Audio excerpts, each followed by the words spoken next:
এবার আমি শ্রাবণ আপনাদের আছে ঢাকা শহরটা দেখাবো। দেখেন কে কত সুন্দর ঢাকা শহরটা আপনারা দেখা যায়, আপনারা দেখুন মানে এত পরিমাণ সুন্দর দেখা যায় ঢাকা শহরটা। আপনারা দেখেন আমার ক্যামেরা কিন্তু ভালো না, তো আপনাদের এই ক্যামেরাটা ভালো হয়েছে কিনা অবশ্যই জানাবেন আমার কমেন্টে। দেখেন গাইস, আমি কিন্তু আছি রূপায়ণ বিল্ডিংয়ের উপরে, ঠিক আছে। হ্যাঁ, যে ছাদের উপরে আছি আমি রূপায়ণ বিল্ডিংয়ের। এখানে লেখা আছে রূপায়ণ বিল্ডিং, আপনারা যেগুলো করে দেখে নেবেন, ঠিক আছে। রূপায়ণ বিল্ডিং লেখা আছে। যে আমি এদিক থেকে কিন্তু ভিডিও বানাতেছি, দেখেন কত সুন্দর একটা ভিউ ভাই, এটা মানে অসাধারণ।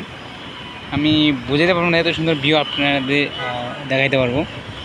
তো এখানেও কিছু ফুল গাছ আছে, এটা দেখেন এখানে কিছু ফুল টুল গাছ আছে। তো ফুল গাছ নাই বলতে কিছু না, এখান থেকে তাদের মধ্যে ফুল গাছ নিচে ফুল গাছ অনেক পরিমাণ ফুল গাছ আছে। তো এখানে বাগানগুলো আছে, আপনারা দেখেন এখানে ছেলেগুলো প্রসেস কিন্তু অনেকেই সব কিছু এখানে আছে, ঠিক আছে। না বলতে যেখানে আকাশটা কিন্তু অনেক সুন্দর দেখা যাবে, ঠিক আছে। ক্যামেরাটা আসলে আপনাদের কাছে ভালো লাগে, মানে সুবিধা না, আমার কাছে সুবিধা লাগতেছে না ক্যামেরাটা।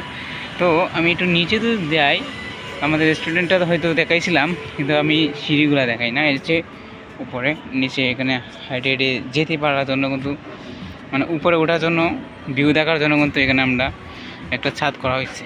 তো আমি সে যাই, আমি নিচে নামতেছি, আপনারা দেখুন আমি নিচে নামতেছি, ঠিক আছে।